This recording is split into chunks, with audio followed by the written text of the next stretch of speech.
Rated M for mature. Gears of War 2 launches worldwide on November 7th. We've never made a worldwide launch like this. We're scared but so excited. We're at the point where we're not just making movie or game launches, we're making true entertainment launches. There's guys waiting in line in Seoul and in the West Coast and the East Coast, all getting their copy of Gears of War at the same time, part of a community.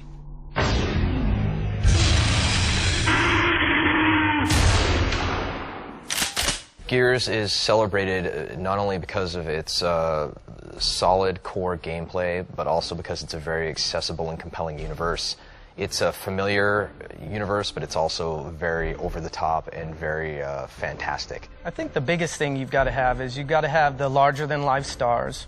You have to have intense action, tons of explosions, tons of gunfire and special effects. And then you have to sprinkle in a little bit of drama and, of course, romance for the ladies. If something happens to me, promise me you'll look for Maria. When you add in multiplayer components, when you add in being able to share this popcorn ride with a friend, I think that's what truly makes a blockbuster in this day and age. I think those features are necessary in a game. It's true that a lot of video games that have big success aren't necessarily the most artistic or well-delivered stories, but I'm really hoping that with Gears of War 2 we can be both, that we can be a game that millions of people play and enjoy, but that we tell an important story, a story of moral ambiguity, of character and growth. If you think of a movie like The Dark Knight, this is a highly accessible film, action flick, summer popcorn that's got so much story and depth to it. We're working with those guys, the Legendary Pictures guys, on the Gears of War movie, and I would love to achieve that. You know it. Well, let's go chunk some bullets in them grubs. Oh, yeah! You can have a great video game property and you can have a movie being made out of it, but until you have a 12-inch action figure that talks when you press a button, that's the magic moment. Nice! The thing that makes a popcorn or an epic film great is the shared experience. And I think when you have video games that are building to these tremendous launches, you're continuing that trend as far as playing it with a buddy right next to you. You're waiting in the midnight launch queue in order to get your hands on, and you're doing it in a virtual form as far as posting on the internet and discussing your experiences with the game. It's like this wild roller coaster ride that's a combination, some kind of mutated baby, of all of your favorite sci-fi, action, horror, and monster movies.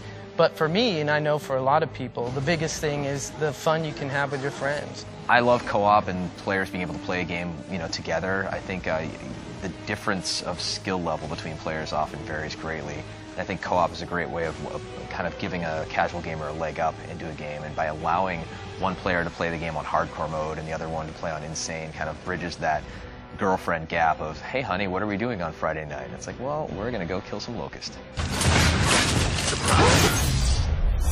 I went to Comic-Con this summer, which for me, I had never gone, and it was actually incredibly exciting to go and be there with 160,000 people at the San Diego Convention Center. Oh boy, it's Marcus Phoenix. Shut up, robot.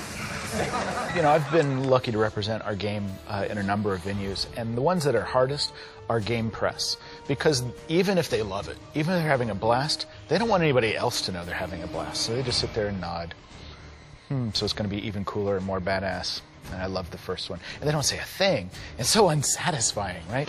But the hardcore fans that were packing that room, I mean, on every single thing we showed, they went completely insane, and I almost got misty-eyed. I love those guys, right? Because they've taken apart our game. They've got so much ownership for it. That's why we make it.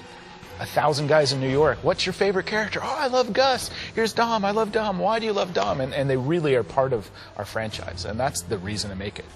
I think we're officially at the point where so much of pop culture is driven by that passionate type of person who will spend the time to build a costume, or they'll build a replica, lance or chainsaw. They'll, get a tattoo of the characters and, do whatever it takes to kind of represent and show how big of a fan they are. And I find that to be the most flattering thing about, the job that we were able to do here making games. Biggest thing for me as an artist and seeing hardcore fans out there is seeing all the Gears of War tattoos.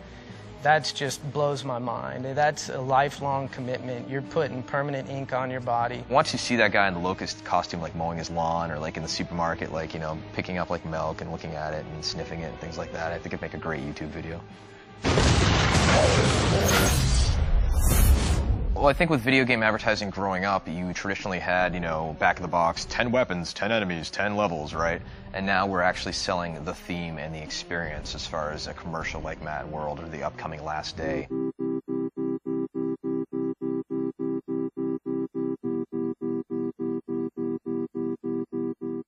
Mad World was a milestone for video game advertising as far as video game advertising truly growing up.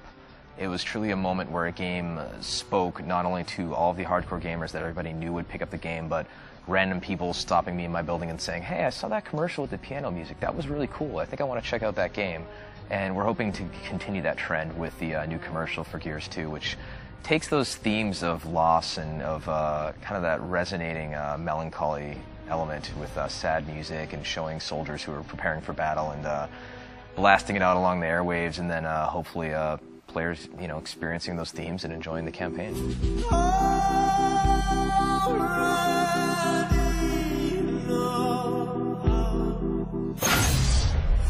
The creator of Princess Mononoke has this great quote, which is basically, if you want to grow your audience, you have to betray part of your current audience, because you have to change what you're doing to expand your audience. And that's scary for us, but we know that as we grow our game, as we change it, someone's going to get pissed off. You killed who?